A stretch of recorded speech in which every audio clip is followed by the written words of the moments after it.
welcome to ABC in the Morning Live here on ABC News GH. Today is Friday, the 19th of December 2025. Friday is one of the days my producer loves a lot. He says that you sleep, you wake up and you sleep again after Friday. Interesting. And 19th December, it means we have just a few days and it's Christmas.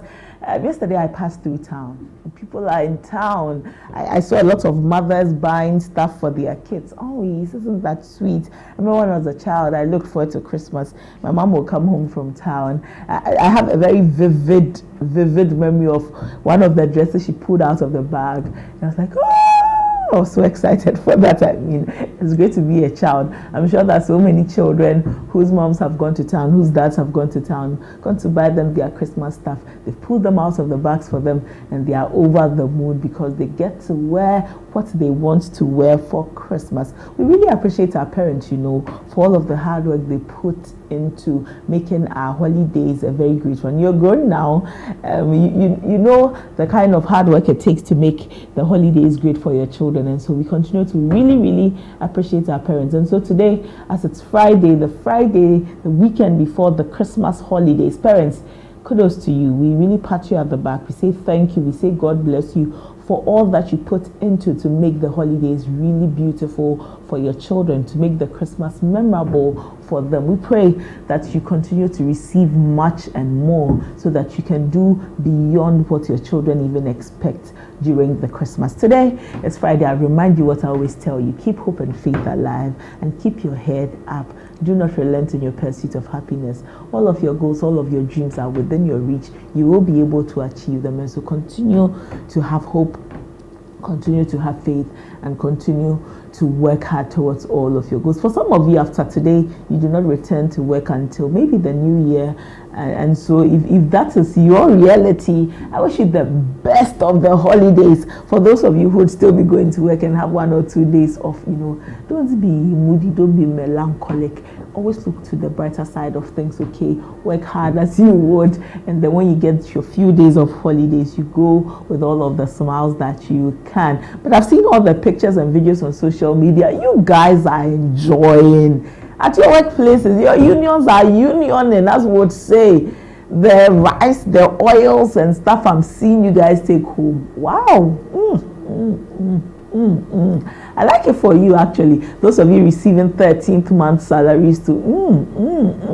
I've really enjoyed looking at the build up to the Christmas. It's been very interesting. I've loved watching them on social media. I've loved reading the comments. Beautiful. You know, and as I'm saying this, I'm reminding my producer that he should show working. You know, everybody in the news room is looking forward to my producer showing working. You understand? So producer, I know you hear me. Show working here. Well, but I'm seeing all that you're doing. It's so beautiful. It's nice. Some people say that they're not really feeling the Christmas in the year, but create that Christmas that you want to feel in the year. You go around the capital, for those of you in Accra, and we see the beautiful decorations that are around. If you can stop and take some pictures with your kids, why not?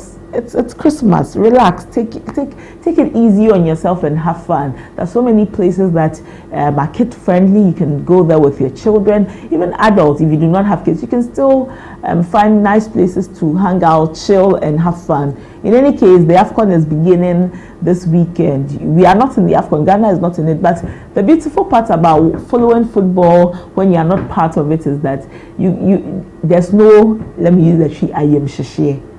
Oh, trifa. You are just watching it and enjoying it. You are cruising. And so find time and enjoy yourself as we go into the weekend, okay?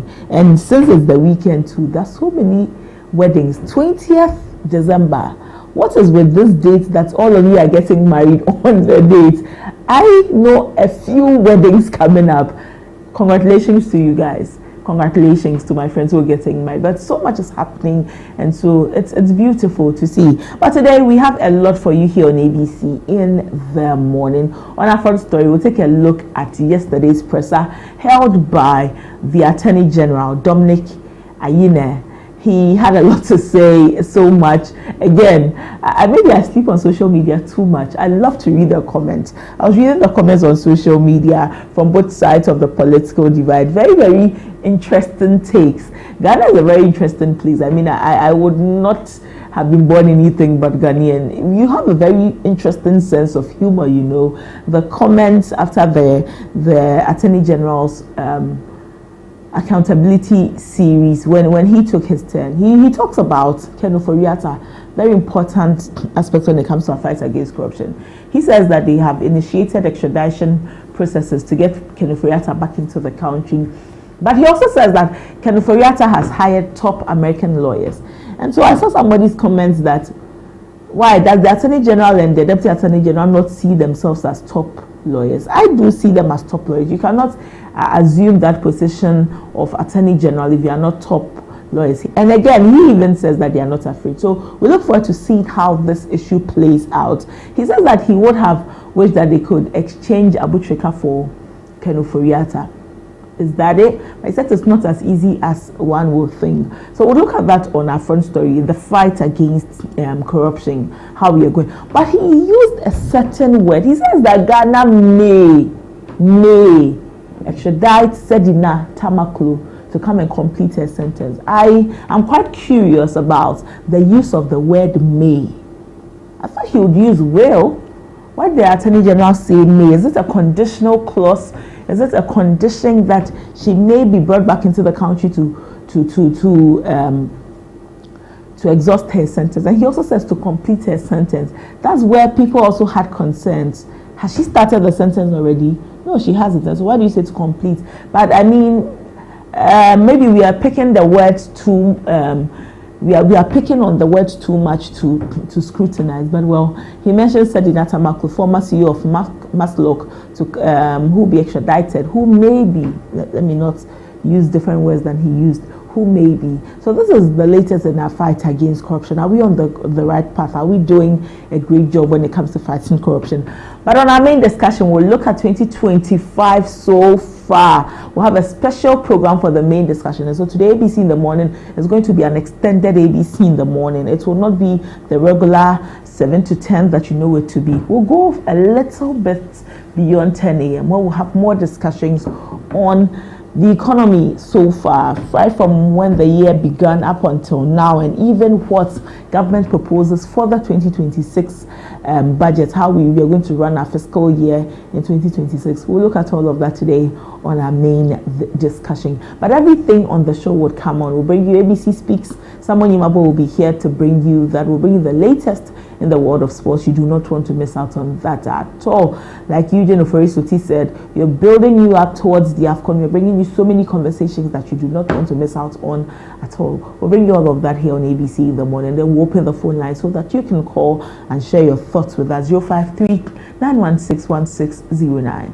053-916-1609. You can share your thoughts with us. So it's going to be a packed show today, and I look forward to having you come along with us. You can catch us on YouTube, you can catch us on Facebook if you're leaving home but still want to follow the show, ABC News GH, ABC News GH, and follow all that we have. Please leave a comment when you follow the stream. We'll be glad to read it out to our listeners, and we'll be glad to receive your comments. Our socials at ABC News GH _ at ABC News GH _ interact with us there. Would love to hear from you. I am ABENA Mante. It's an honor and pleasure to come your way this very fine Friday morning, the Friday before the Christmas, with ABC in the morning. After this break, we begin with our conversations. Stay with us.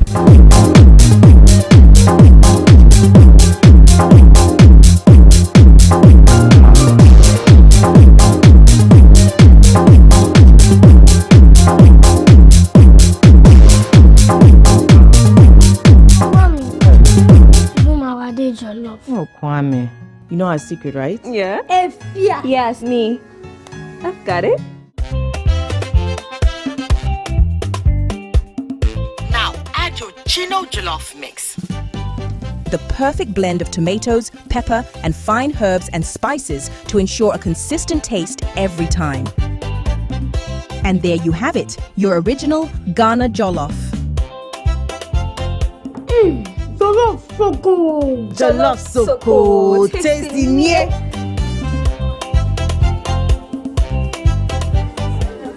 What is going on here? Enjoy jollof the Ghana way. Gino jollof is made with a perfect blend of tomatoes, pepper, and fine herbs and spices to ensure a consistent taste every time. This advert is FDA approved. Modular sports without rules, a game without passion, an arena without chance. What drives the champions? What fuels the rivalry? What separates the winners from the rest in the world of sports? Eugene Soti, your chief data guy on the Talking Point. On the African Tracker, I'll break down the performance of your favorite African players abroad, scrutinizing every detail and exploring the nuances and rules governing the game.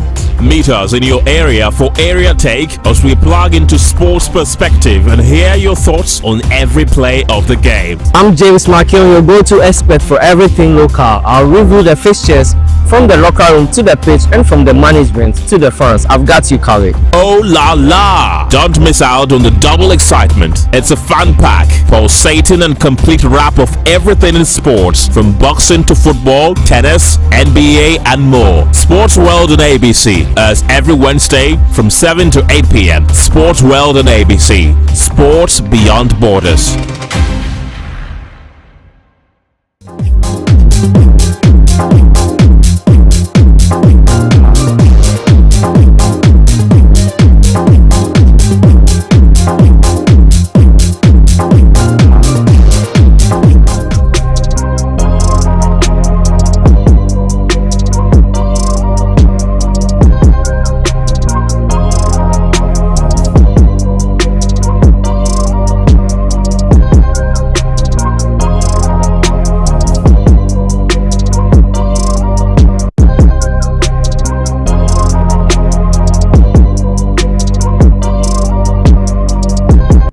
Welcome, you're still watching ABC in the morning. That's what we have to have for you here on our front story, where we take a look at the Attorney General's remarks on Ken Ofori-Atta, former finance minister, who has been declared for having caused financial loss to the states. Before we have this conversation, let me take you to the government accountability series so that you listen to the Attorney General. We'll come back and have some conversations. December 19th, 2025, that is this year, my office received a formal request from the Office of the Special Prosecutor to initiate extradition proceedings for Kenneth Ofori-Atta and Ernest Darko Akore from the United States of America. Following a preliminary review, our International Cooperation Unit observed that certain aspects of the request require clarification and enhancements to align with the applicable legal and procedural requirements. We communicated these observations to the Office of the Special Prosecutor via a letter dated 25th November 2025 and requested supplementary documentation to ensure completeness. On December 9th, 2025, the Office of the Special Prosecutor provided a requested additional documentation and addressed the observations that we raised, thereby finalizing the extradition request packages. Subsequently, on December 10, 2025, my office transmitted the complete request to the Ministry of Foreign Affairs for onward transmission to the competent authorities in the United States of America. On November 19, 2025, that is this year, my office received a formal request from the Office of the Special Prosecutor to initiate extradition proceedings for Kenneth Ofori-Atta and Ernest Darko Akore from the United States. American authorities won't just take my request and say, here you are, here is Ken Ofori-Atta, and then here is, his other accomplished, and you take them and then they can face trial. It will have to go through court proceedings in the U.S., all right? And I just got to know, that he has hired some of the top, yesterday I got to know that he has hired some of the top lawyers in the United States of America, very experienced lawyers to, defend him. Now, I'm not afraid at all right? I am not afraid at all. But it means that there's going to be a fight in the federal courts in the US. If the district court says no, he will go to the circuit court. All right. If the circuit court says no, he's entitled to go to the US Supreme Court to fight his case. So I cannot tell you that he will come tomorrow or he will come the next day. Okay, and I'm just being honest. Accounting to the people means being explicit and truthful.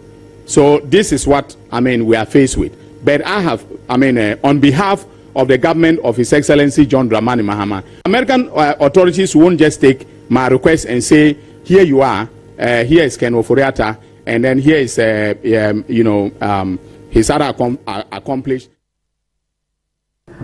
So that is the Attorney General and Minister for Justice, Honorable Dominic Ayine. Let's have some conversation. Vice Azim is an anti-corruption campaigner. Good morning, Mr. Azim. Thank you for your time. Yeah, good morning.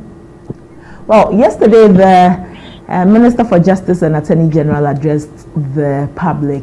When you listen to what he said concerning Ken Ofori-Atta and getting justice for the country in this matter, how does it appeal to you? Well, it's something that we've been expecting all this while. Some time ago, there were discussions about the OSP not sending the doctor to the Attorney General that he needed to initiate the process. And so it's good news that the necessary steps have now been taken. And we just look up to the government of the U.S. Justice Department to also play its role satisfactorily so that justice will be done. Nobody's saying that Ken Ofori-Atta is guilty yet, but he needs to also come back and face the law like his colleagues in Ghana are doing. And that's all that this means to many people. Well, the Attorney General singles out a portion where he says Ken Ofori-Atta has hired top lawyers to defend him. Really, is that anything necessary for us to know? Is it a bother to us as a people that he will hire top lawyers? Definitely it's a bother. Because, you see, the law is a very tricky thing. You may have thought that you build a good case, solid case, that you'll be able to make it. And at the end of the day, you may not make it.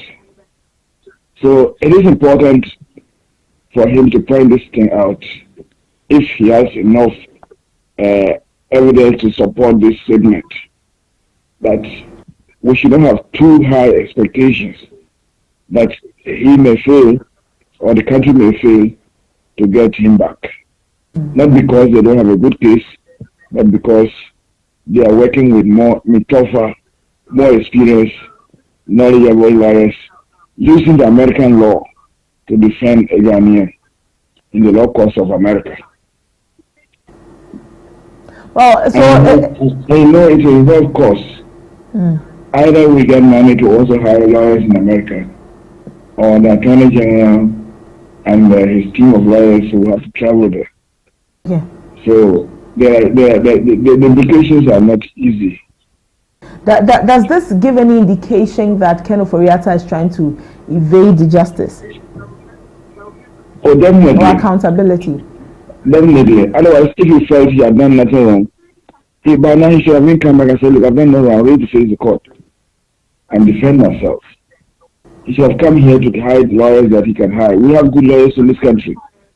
If he felt that he had done nothing wrong, that everything he did was according to the law of this country, the best for him to have done was just to come back. Also look for the best lawyers in this country and hire them to help him get out of the case. This is a man who has sent letters to the effect that his health is not in the best of forms. Why don't we just wait for him to get better before subjecting him to a very rigorous trial? Isn't it inconsiderate on our part? You see, when you make such a statement, it looks funny because the man himself gave a time that he felt he would be okay and come back.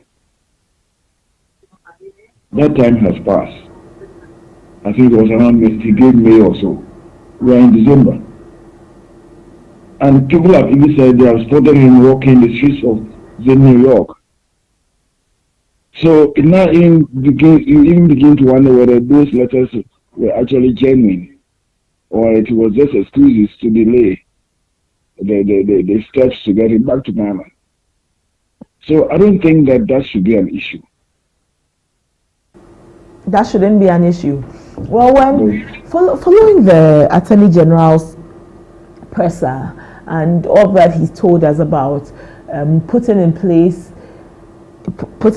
things to ensure that Ken Ofori-Atta is extradited into the country, does it give you any positive indication that very soon we will see the trial commence?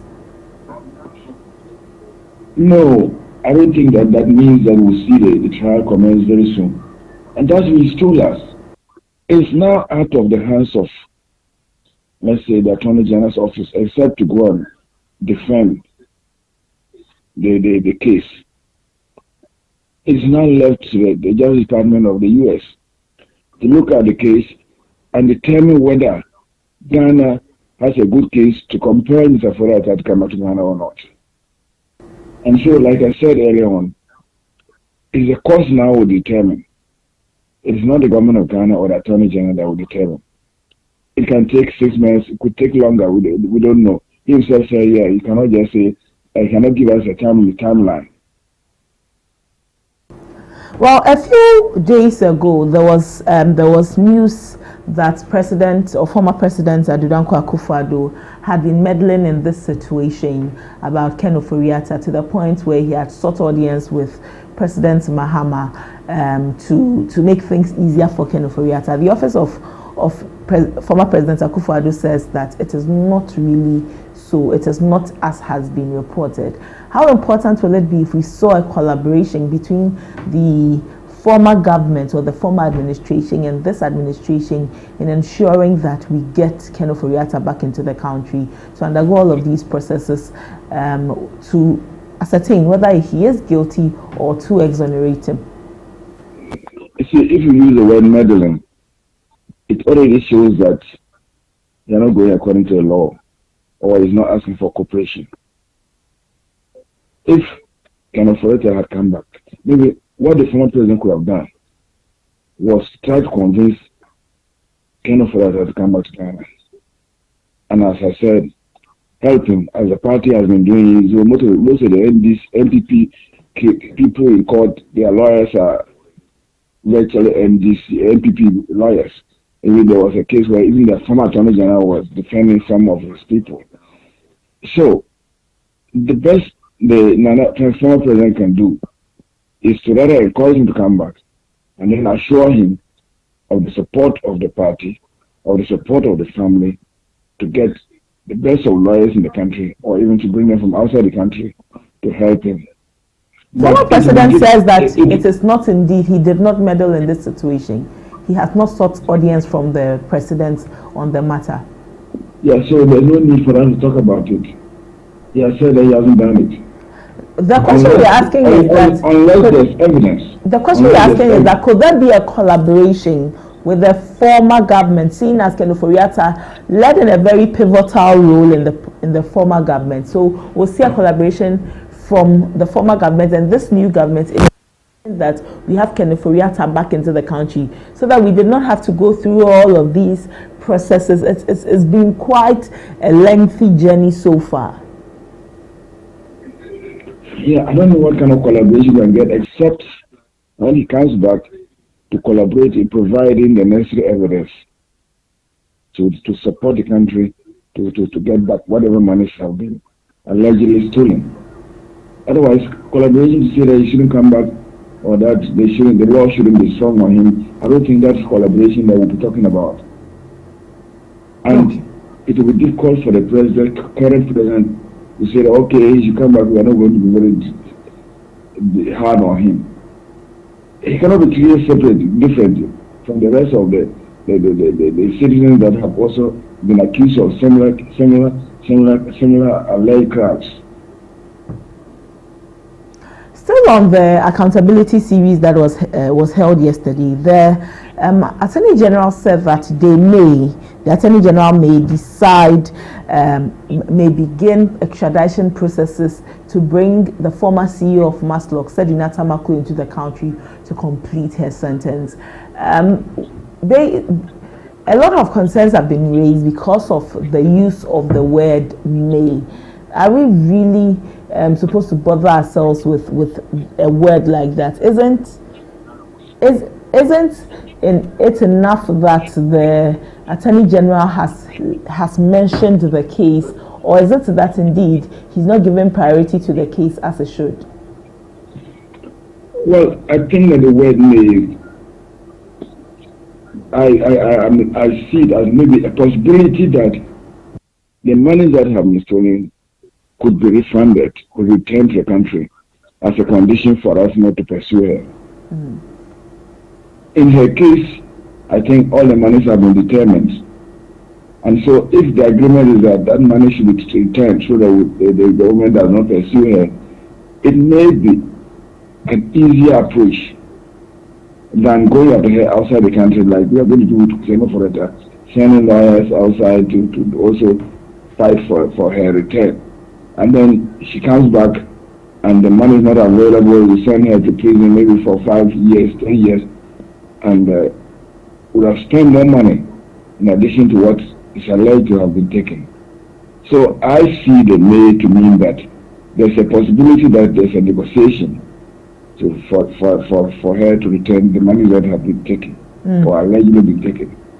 Well, if there's a negotiation, there could be a negotiation to return monies that have been taken. Then couldn't that be same for Ken Ofori-Atta?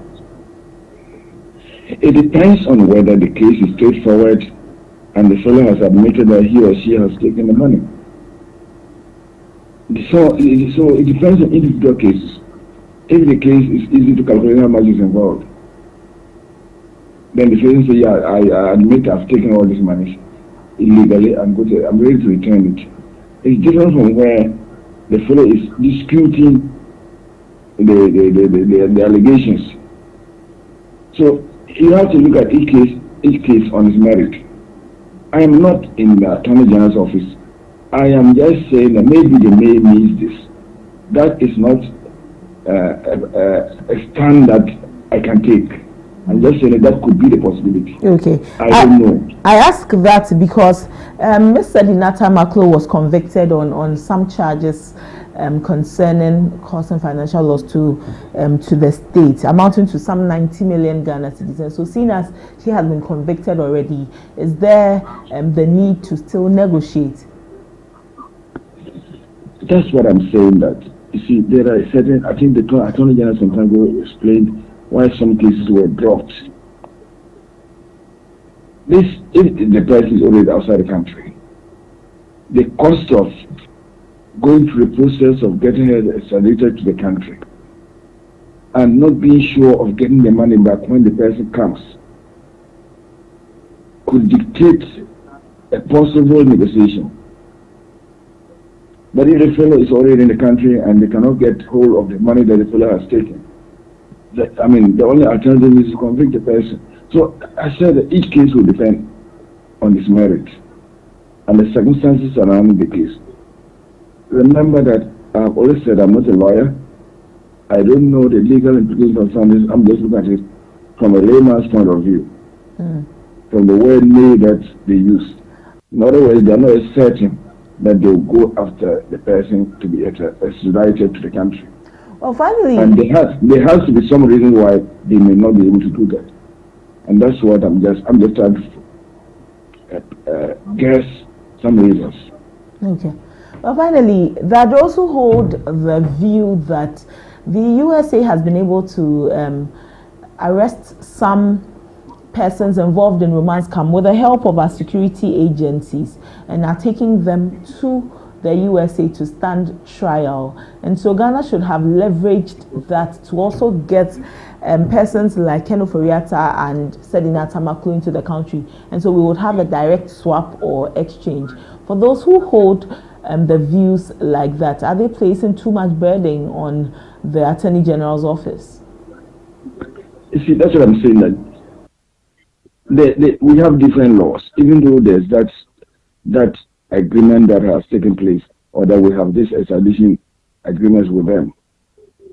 They will now look at each individual case, and it will not be in the hands of the executives. It will be in the hands of the judiciary, and so you cannot be too sure that we will succeed or that we would fail. We just have to see how the case goes. All right. Thank you for your time this morning, sir. We're most grateful. You're welcome. Have a good day. Have a great day. Vitus Azim is an anti-corruption campaigner, and that's all for our conversation on our front story. When we return, Samuel Yumabo brings you ABC Speaks. You don't want to miss out on that at all. Stay with us.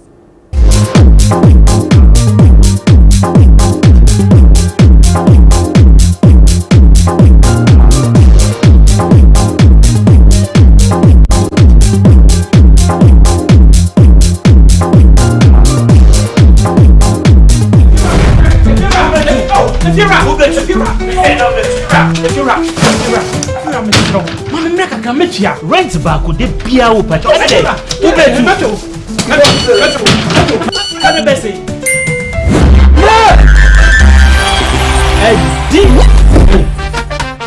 Come on, come see you. Wait, this guy. My friend, see before. It's the Telecel Too Much Money promo. Win cash daily, weekly, and a grand prize of 1.2 million Ghana cedis. Just reload or buy a bundle with Telecel Cash to earn points and stand a chance to win big. Dial *500# or visit the Telecel Play app to opt in and start winning in the Telecel Too Much Money promo. Terms and conditions apply. This promo is regulated by the NLA on the Caritas Lottery platform. When is campaign? If you're a baby, many schedule no. If you know, meto chiaka. Inti ene, uno ba no mpe baby amobeda. Oh, no abeka. You did too much money. No matter. Telecel, connecting energies. Playing for your country, enye easy. Scoring, enye easy. Winning, enye easy. You know what be easy now? Kibo 4-in-1 Gary mix. Aye easy. It gets everything inside. Gary, creamer, sugar, roasted granules. Just add water. Sharp my soakings make ready. Taste and energy. Made easy. I'm a match winner, but the real champion is Kibo 4-in-1 Gary mix. Champion taste. Also available strawberry, coconut, and chocomore. This advert is FDA approved.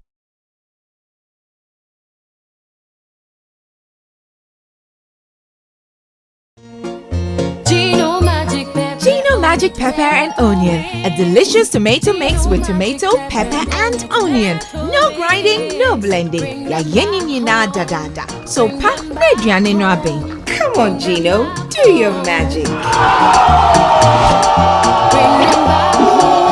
And papa no kunu abefi.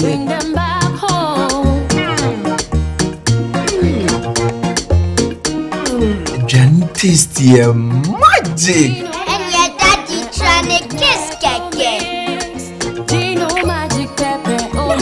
Gino Magic Pepper and Onion. The magic that brings them home. This advert is FDA approved. This week's been wild.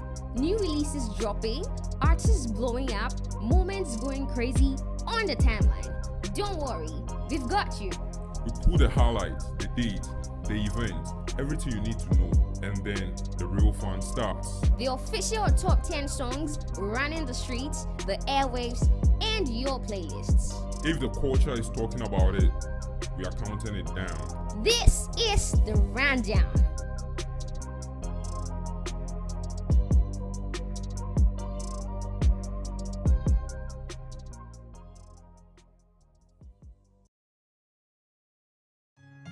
Hey, so mommy, who is going to do my day jollof? Oh, Kwame.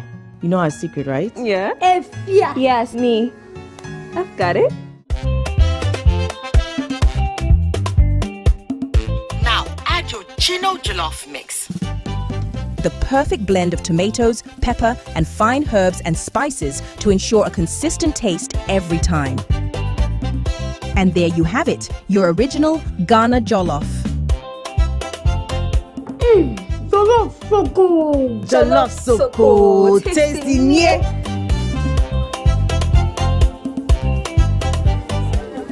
What is going on here?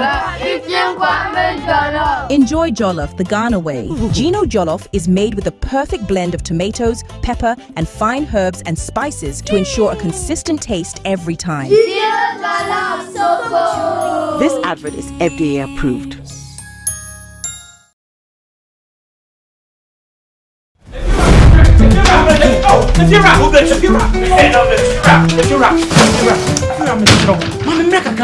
Rent back with the beer open.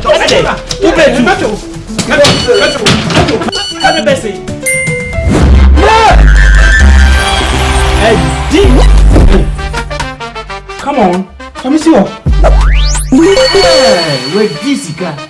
My friend, sit before. It's the Telecel Too Much Money promo. Win cash daily, weekly, and a grand prize of 1.2 million Ghana cedis. Just reload or buy a bundle with Telecel Cash to earn points and stand a chance to win big. Dial *500# or visit the Telecel Play app to obtain and start winning in the Telecel Too Much Money promo. Terms and conditions apply. This promo is regulated by the NLA on the Caritas Lottery platform. When is campaign? If you're a baby, many schedule no. If you know, meto chiaka. Inti ene, uno ba no mpe baby amobeda. Oh, no abeka. You did too much money. No matter. Telecel, connecting energies. Speaker, I am only suggesting to the majority front bench, and that was the agreement that we did. Lilia, let's do the GMPC. Yes, let's stand up. We will do it. Why are you in a hurry?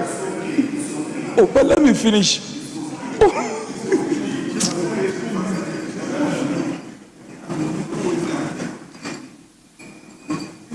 Yes.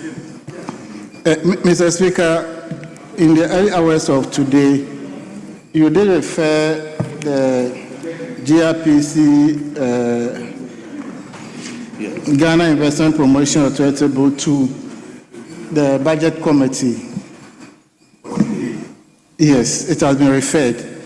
But Mr. Speaker, if you check Order 260, 260-2G, the committee shall have referred to 8 matters that lead to state interest and public administration, and our jurisdiction to investigate and inquire into the activities of the administration of, and the institutions have been listed here. The G, any other agency under the supervision of the Office of Government Machinery. And then if you check the MTEF of 2026, Office of Government Machinery, you'll find GRPC there. So it is well placed under Committee on Public Administration and State Interest, not Budget Committee. So we can add the leadership of either finance or budget, but the first should go to State Interest and Public Administration. It's not fit.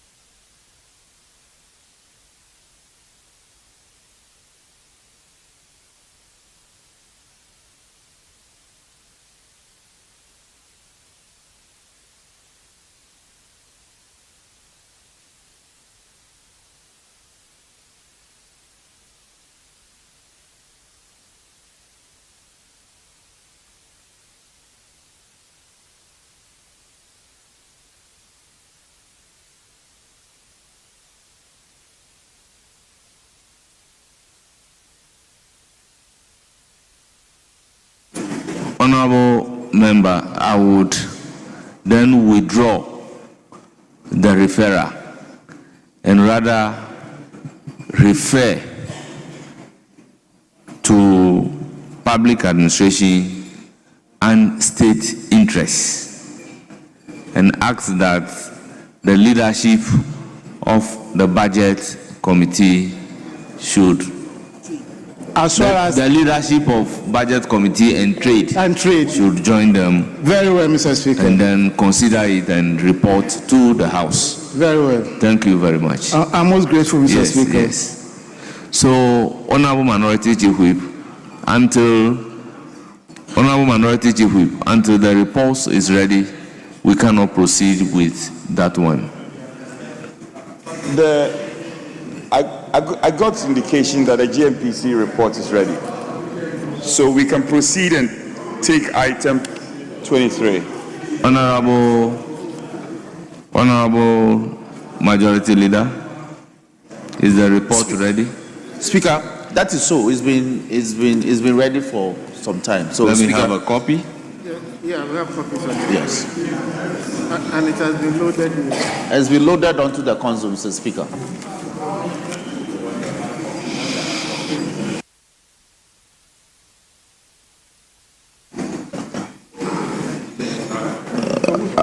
Mr. Speaker, in respect of motion, yes. Is the GMPC? Yes, it's been loaded for days. I'll check. They will trace it for you. Mr. Speaker, in respect of motion number 23, after Petroleum Fund, the chairman is not available. So I pray that the vice chairman of the committee takes the report on. Yes, Minority Bench, the indication is that the vice chairman. Mr. Chairman. No, we need to know. The House needs to know. I'm not opposed, Speaker. I'm not opposing. The chairman has not been seen the whole week. I haven't seen him. I haven't mentioned anybody's name. I'm referring to the chairman of the committee. He has not been seen. Has he traveled? Okay, so tell the House, Chief Whip, tell the House where the whereabouts of the chair. The chairman should have called him. Speaker, my brother knows where the chairman is, but I know that they went on ECOWAS duties, and so he's not back. So is the vice who is being in charge of these matters for a couple of days now, Mr. Speaker. So he's competent. He's well appointed to do this on his behalf. But the indication is that they are not opposed, but they need to know where the chairman is. So I will give the opportunity to the vice chairman of the committee. Yes? To allow that, we will. But I want to remind my respected whip. We are rising tomorrow. There are matters of importance. I don't need to elucidate. I'm told that the minister was here a while ago. He has attempted to resolve the issues, but there are still outstanding matters. The House, look at the mood of the House. Members are not carrying members along. That's because we are rising tomorrow. Chief Whip, I'm just nudging you. Don't let me surprise you. Please, do the needful. Speaker, we are not opposed, but you should do the needful. Very well. Honorable Vice Chairman of the committee, you may now move the motion number 23 on the order paper.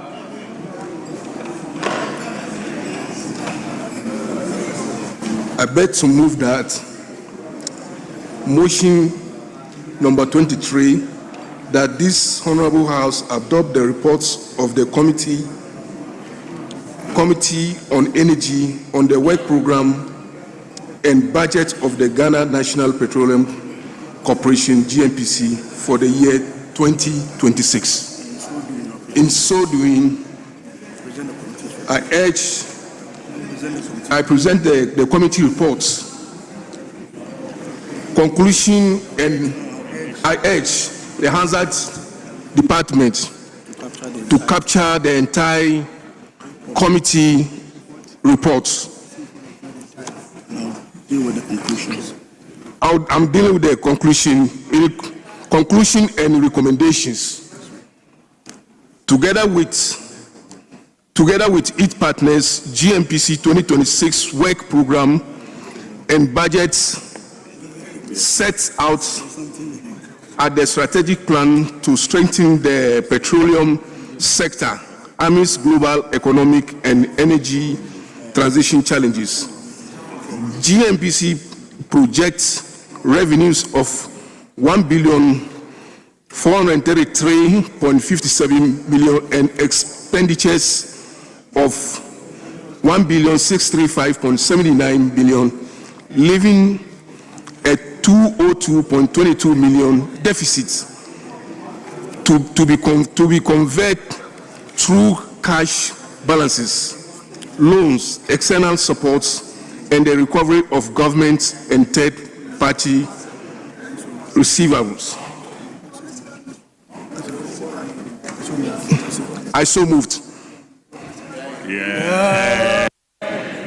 Honourable members, motion, move, report presented. Any seconder? Yes, Honourable Awaji.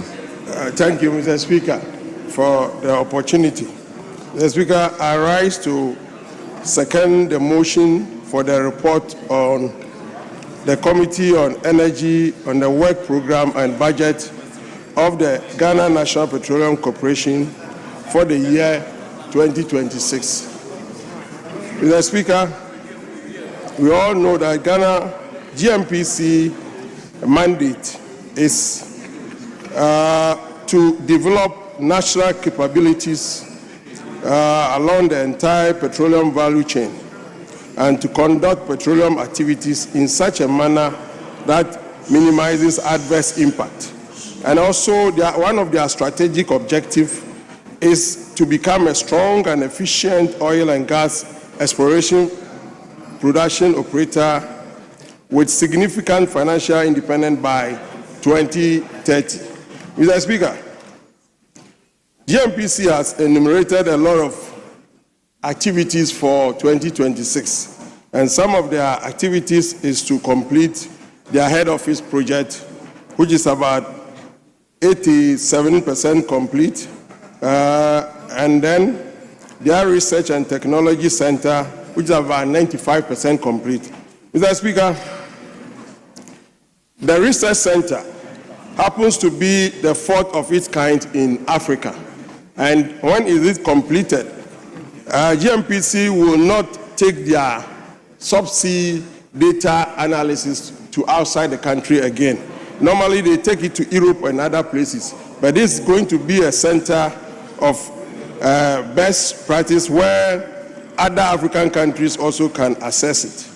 In 2026, GMPC will try and complete the decommissioning of Sopon, which has been a contentious issue quite some time now because the operator who was operating at the Sopon field has bolted, which it has become the burden on GMPC. And again, the much awaited Volta Basin also is in line for 2026. Mr. Speaker, Volta Basin is going to be in about 40% land mass of Ghana. And in this case, there's a lot of inhabitants in the Volta Basin, which is an onshore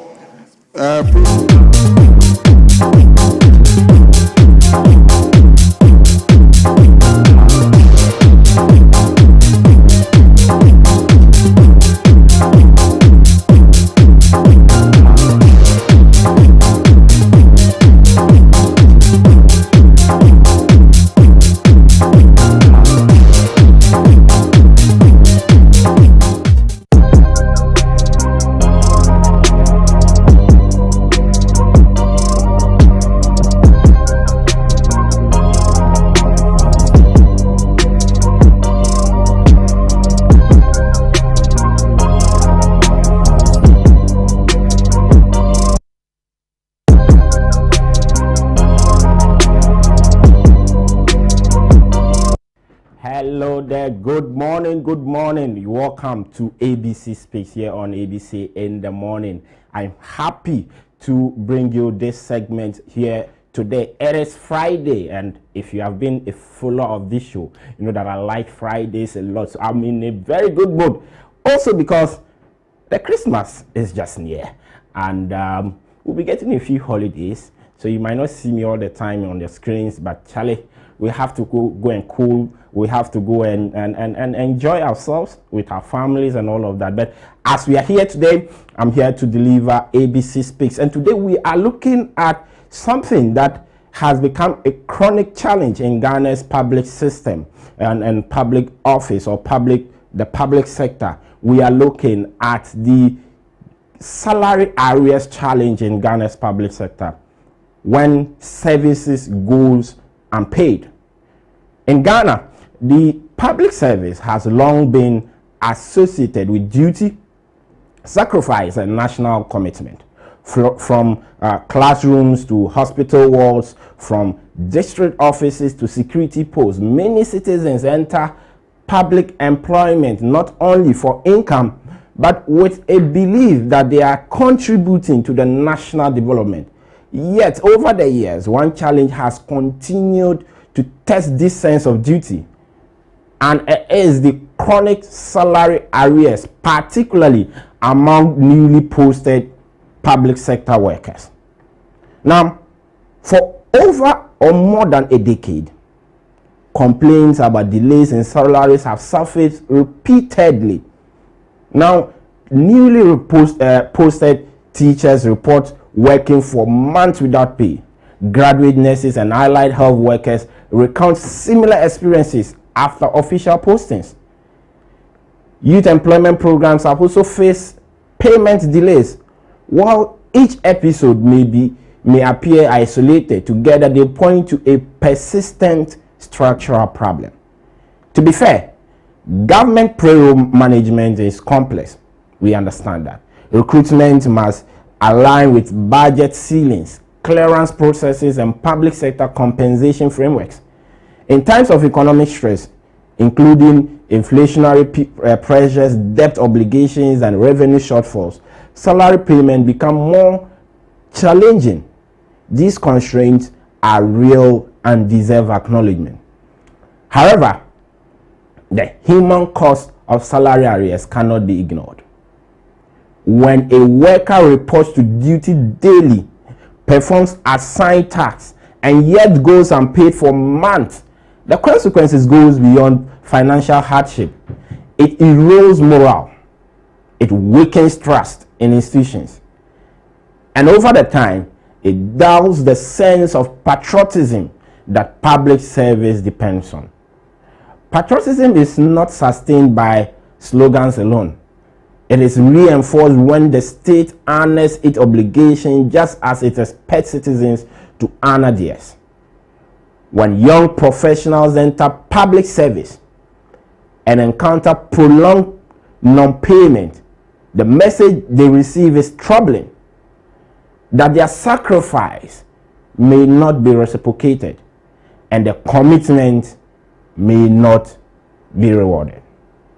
Over the years, Ghana has had these challenges, and as I mentioned, repeated challenge with payments of newly posted public sector workers, from teachers to nurses and allied health workers, even to the little recruitment, right?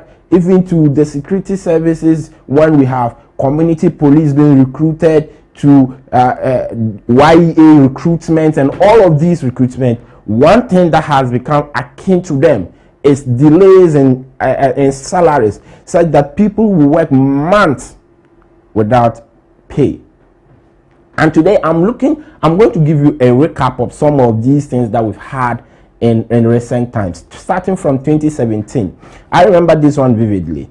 When the new administration in 2013 actually took over, they also faced this same thing. Newly trained teachers posted by GES experienced delayed in receiving their salary, and the issue was delayed placement onto the government payroll after postings. They were posted, but they were not enrolled onto the government payroll, and arrears spanning into several months without a salary, right? So they took public complaint. The teachers went on to complain, just as we are seeing some of them complain. Yesterday in the morning, we had conversation with some teachers who were posted somewhere in 2024 and up to date, they've received only 1 month's salary and they are owed some 11 months of arrears. Very troubling situation.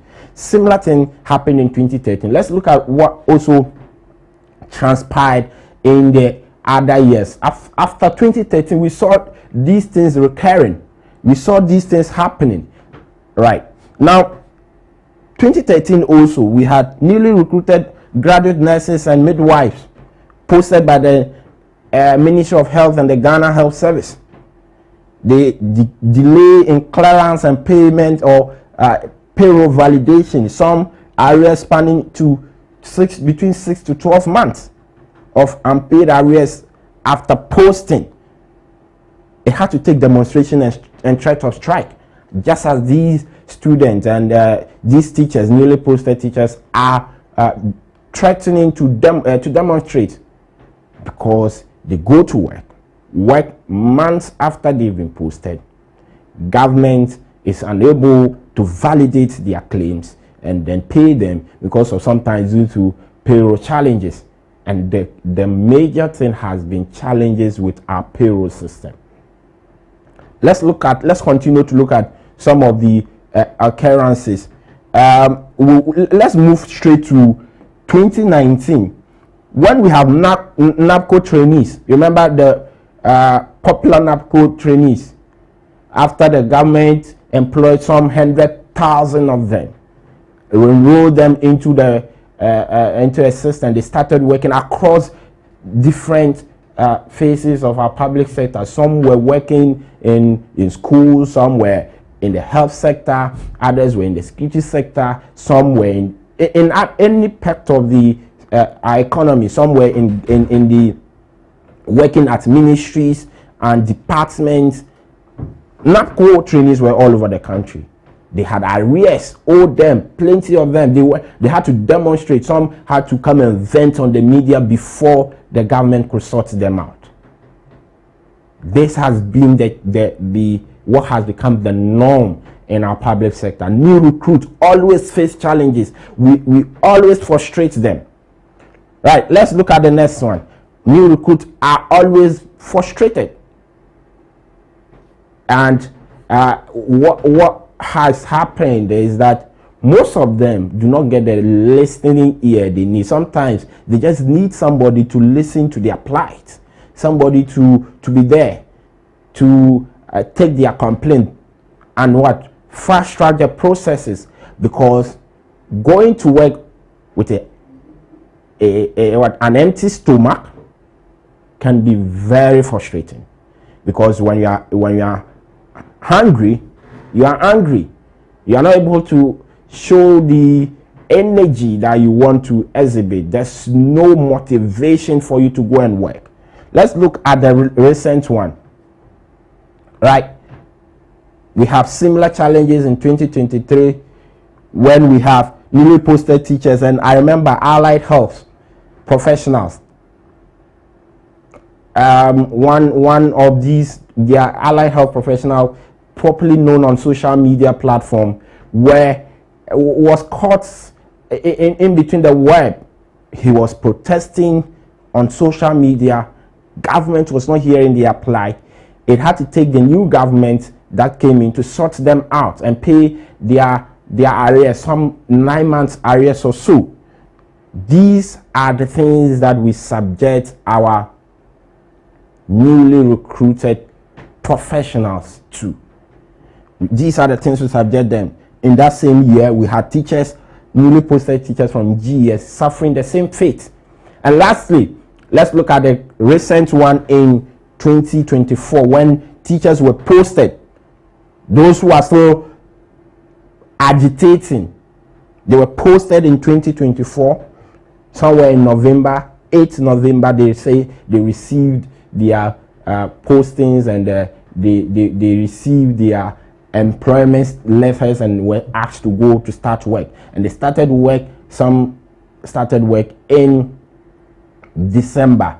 In fact, they said that those who were from the colleges of education started work somewhere June, July. It was those who from the universities that started work in December, and up till now, we are talking about December 2024 and June 2024.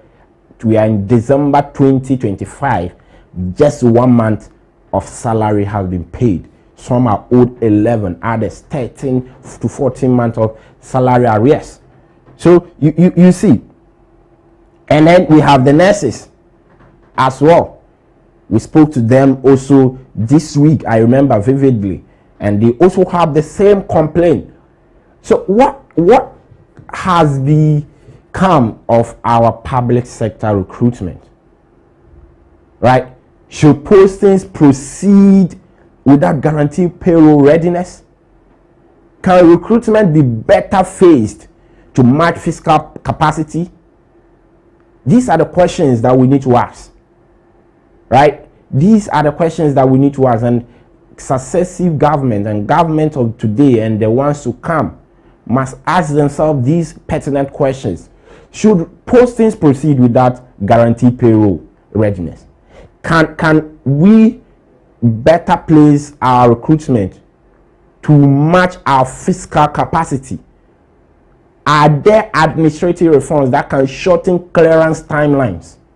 These are policy questions, not partisan ones, and they require urgent attention.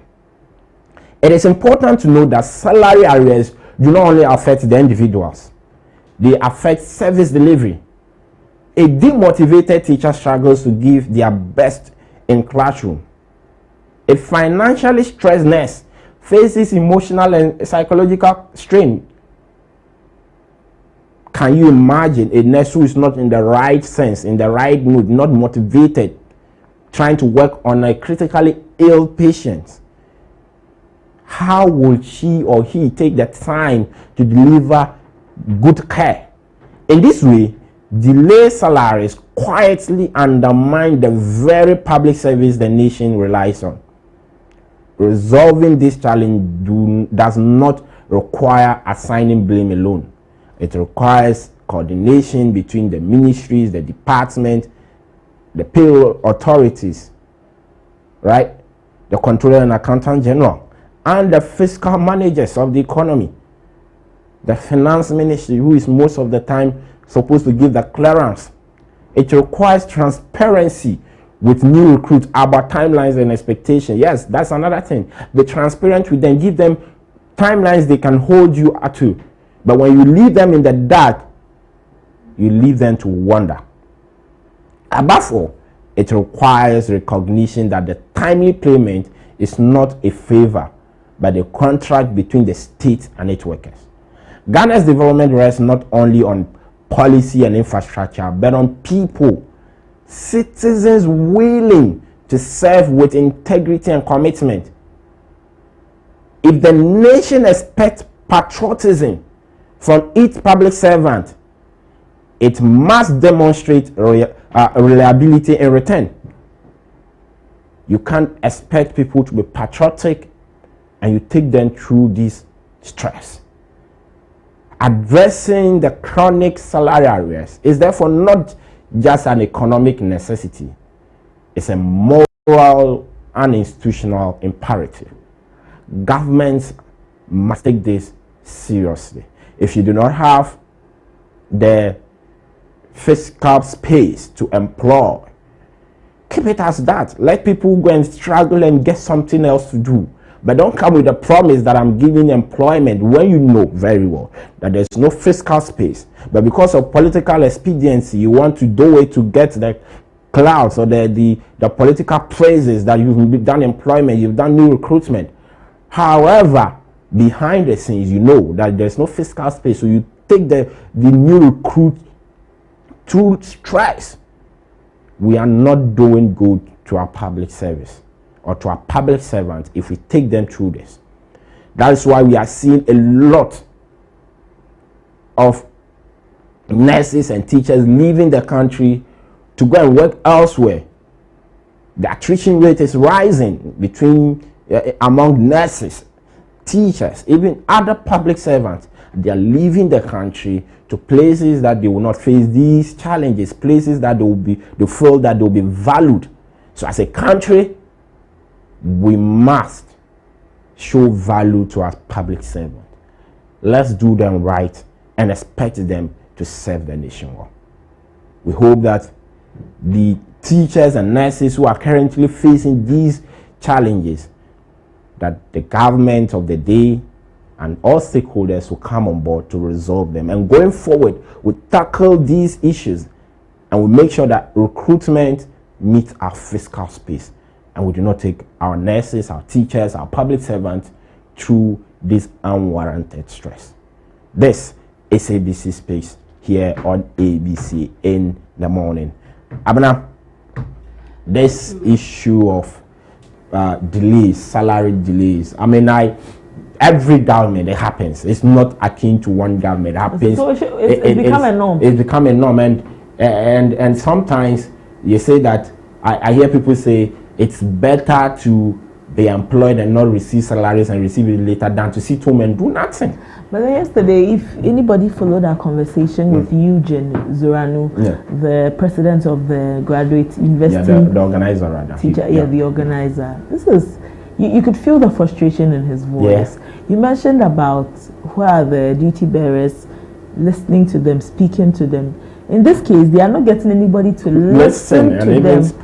And even communicate back what is happening. But they always go to work, and he says if you're even late for work, you need to go to the regional office to report yourself or to go and answer questions. What happens is that most of these teachers, especially those in the rural areas, when these things are happening, some don't go to work again. And then it's the student that suffers because they continually go to work, go to schools, teach these kids, and they are not shown any reward for it. So, and in those rural areas, nobody is there to monitor, to supervise, and all of that. So they rather go to the farm. So and the education gap continues to widen. Yeah. Because we are holding on to somebody's salary, the salary is not going. We wonder why you want to post anybody to a rural area and they say they do not want to go. I don't think it's just about the distance. It's all of these things that also compound and stretch them out. I remember yesterday after the conversation with you, then we tried to reach out to the GES to get a response from them, the Ministry of Education. They were tight-lipped about it. The GES PR told me that he had no much information about it. He had to consult further to see what is the challenge he has to consult further. Yeah, he said he didn't have much information on it. He has to go and consult further. Because Eugene said that he's been sending messages and they have not been no response. It's better for the people to even hear from me. Tell them, like what he told us, I do not have much information than to leave them in the dark. In the dark. I mean, I've actually struggled very much to get him, and these things do not help. You're already not paying the person, but the right thing to do is to communicate, right? Share the pain of the person, because working ABENA MANTE that to pay is a lot.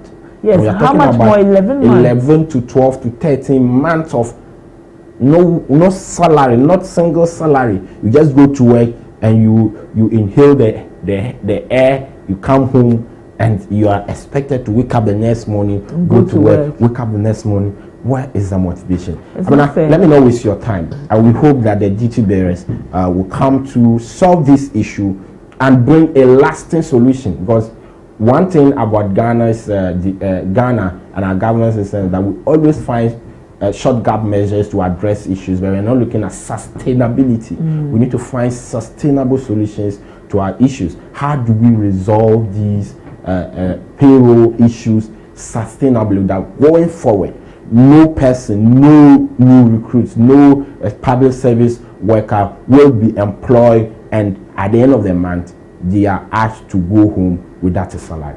We hope that much work is put into this to resolve it going forward. Indeed. Right. Sammy, thank you for bringing us ABC Speaks this morning. That's all for ABC Speaks. We'll take a break. When we return, we'll bring you more. Like I told you earlier today, we'll have a more extensive time here on the morning show, and so you should be staying with us. After the break, we have more for you. Stay with us.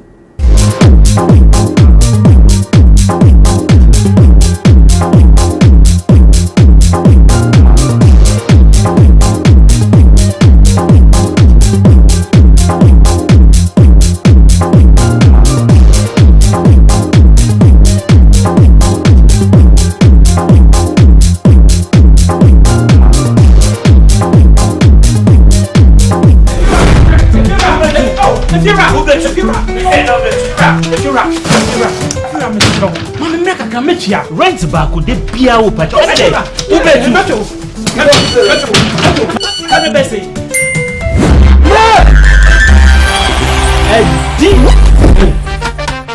Come on, come see you.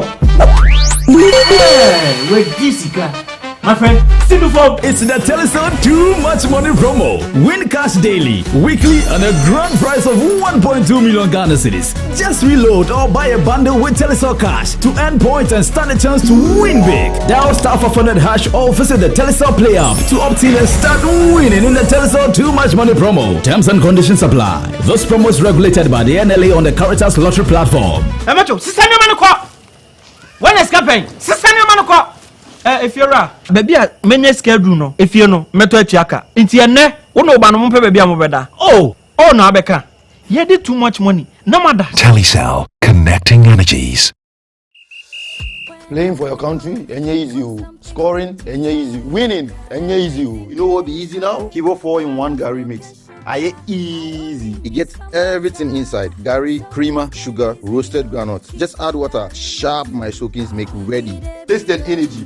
Made easy. I'm a match winner, but the real champion is Kibo 4-in-1 Gary mix. Champion taste. Also available strawberry, coconut, and chocomore. This advert is FDA approved. Magic pepper and onion, a delicious tomato mix with tomato, pepper and onion. No grinding, no blending. Ya yenini na da da da. So pa mediane no abe. Come on, Gino, do your magic. And papa no kunu abefi.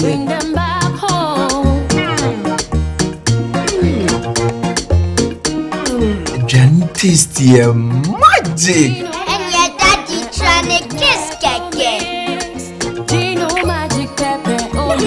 Gino Magic Pepper and Onion. The magic that brings them home. This advert is FDA approved.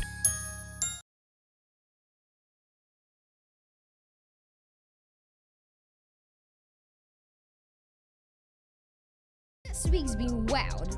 New releases dropping, artists blowing up, moments going crazy on the timeline. Don't worry, we've got you. We pull the highlights, the dates, the events, everything you need to know, and then the real fun starts. The official top 10 songs running the streets, the airwaves, and your playlists. If the culture is talking about it, we are counting it down. This is the rundown.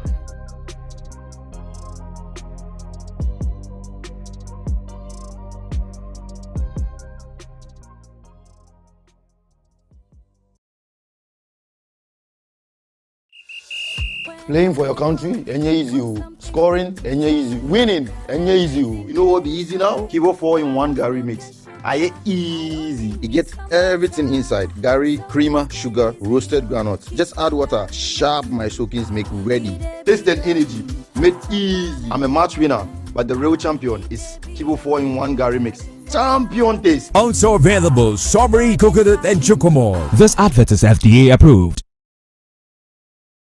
Imagine a sport without rules, a game without passion, an arena without chance. What drives the champions? What fuels the rivalry? What separates the winners from the rest in the world of sports? Eugene Soti, your chief data guy on the Talking Point.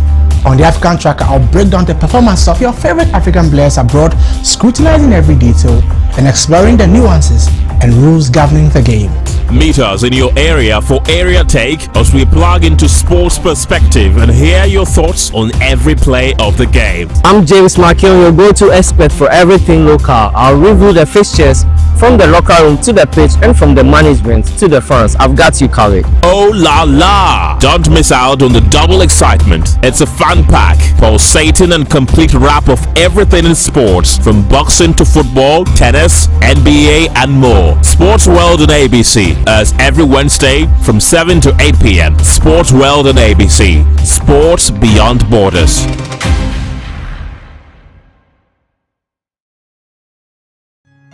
Hey, so mommy, who is going to do my day jollof? Oh, Kwame. You know our secret, right? Yeah. Efia. Yes, me. I've got it. Now add your Chino jollof mix. with a perfect blend of tomatoes, pepper, and fine herbs and spices to ensure a consistent taste every time. And there you have it, your original Ghana jollof. Jollof so good. Jollof so good. Tasty, yeah. What is going on here? Enjoy jollof the Ghana way. Gino jollof is made with a perfect blend of tomatoes, pepper, and fine herbs and spices to ensure a consistent taste every time. This advert is FDA approved. Introducing Betway's Bet Influencer, a groundbreaking feature where you can make money by just sharing codes. He just needs to share his codes and make money. The more his codes are used, the more money he makes. Oh yes, so what are you waiting for? Anyone can be a bet influencer. Share your codes and make money.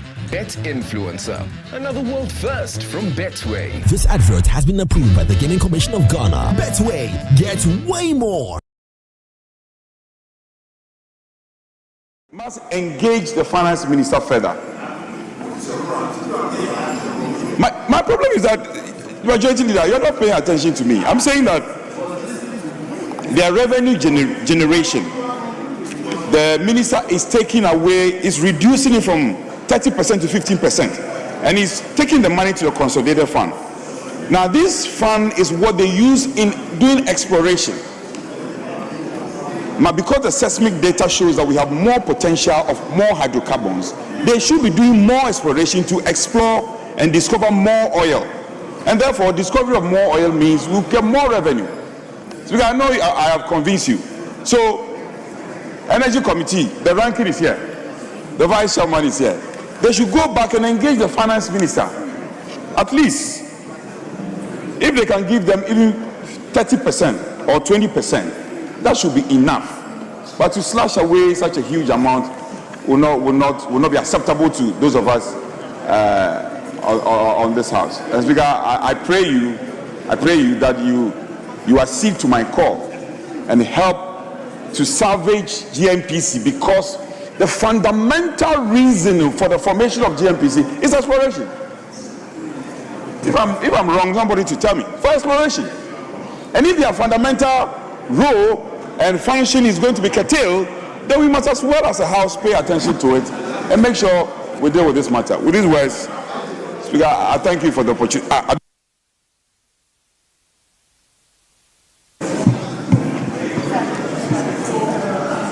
Honourable members, why are you all up at the same time? I've just concluded. Yes, very well. Yes, Honourable Richard Achampong.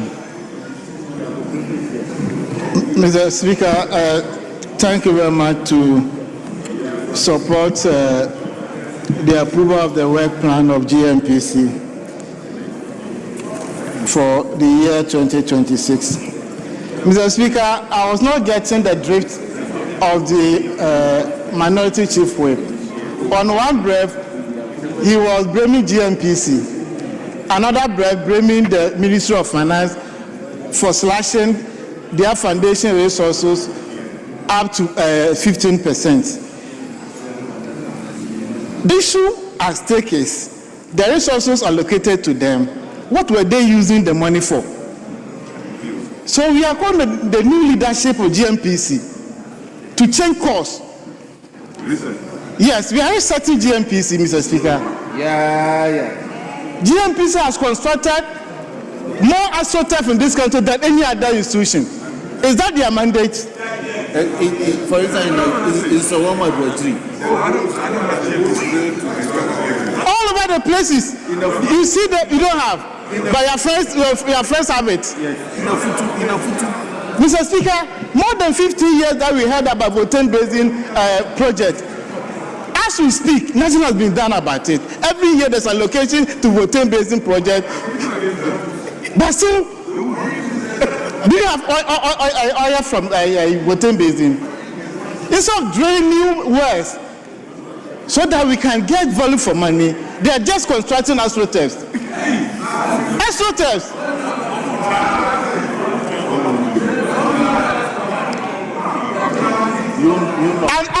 the rain sets in, Mr. Speaker, about 70% of them have been washed off. We can't even find them.